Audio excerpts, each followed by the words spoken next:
Now, consumers pulled back more than expected in August on inflation concerns. But my next guest says there's one trend she's watching that suggests the consumer remains resilient and savvy. Joining me now is Katie Thomas, lead at the Carney Consumer Institute. Katie, what's that trend that you're seeing? Well, we're just seeing consumers really embrace the optionality they have. So while the consumer picture is certainly a complex one across the board, from increased inflation to increased wages and trying to make sense of it all, the consumer is exploring their options and they're ultimately still spending. They've really figured out where they want to spend, where they want to save, and how to make that work across the entire wallet, which is why we've seen retail sales continue to do well. Some thoughtfulness maybe around where they'll spend in groceries so that they can buy a Taylor Swift ticket or even just buy the pumpkin spice latte for the first time this year. But we've seen a lot of noise in these numbers. Best Buy, for example, this morning, appliances not doing well, smartphones not doing well. It was really Best Buy's attention to costs that have allowed the stock to be rallying today on their profitability. And that seems to be a bit of a trend. Retailers, paying more attention to the bottom line, not having loose return policies, being very strict about who gets to watch your Netflix subscription, right?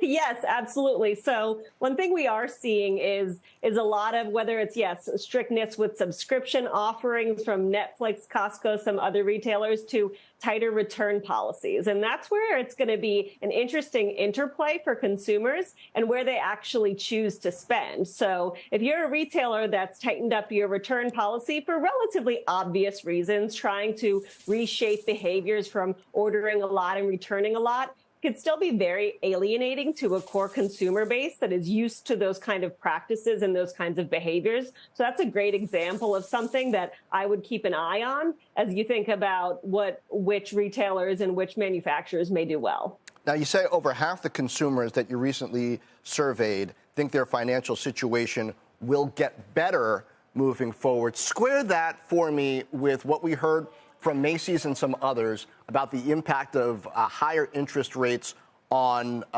credit usage and the restricted availability of credit to a lot of consumers who are going to have to start paying student loans again before too long. Yeah, absolutely. Well, I think that's where you just start to see the complexity of the picture and who exactly is impacted by what. So while, of course, we saw 50% of consumers are optimistic, we also did talk to them about how impacted they are by interest rates, and only about a third of them said they felt like they were directly impacted. So it's always about kind of sectioning out these different consumers' subsets and how they might be impacted. So is your sense, are those people who don't need to buy a house anytime soon, maybe who are sitting on a mortgage in the sub 4% range and who don't have overextended credit? Yes, exactly. So you do see a set of consumers, when we talked to them about how financially stable they felt, a lot of consumers across income segments said they felt financially stable right now, which means there are many people that actually do know how to live within their means. And that's what they're doing at times like this. And they're really focused on what they deem to be necessities, and they're purchasing those items instead of, purchasing things that are more discretionary. Yeah, at the individual level, it makes a lot of sense to save, but then at the macro level, we want the consumer to keep spending, which is always tough. Real quick, you say consumers aren't trading down, they're trading off. What's the difference?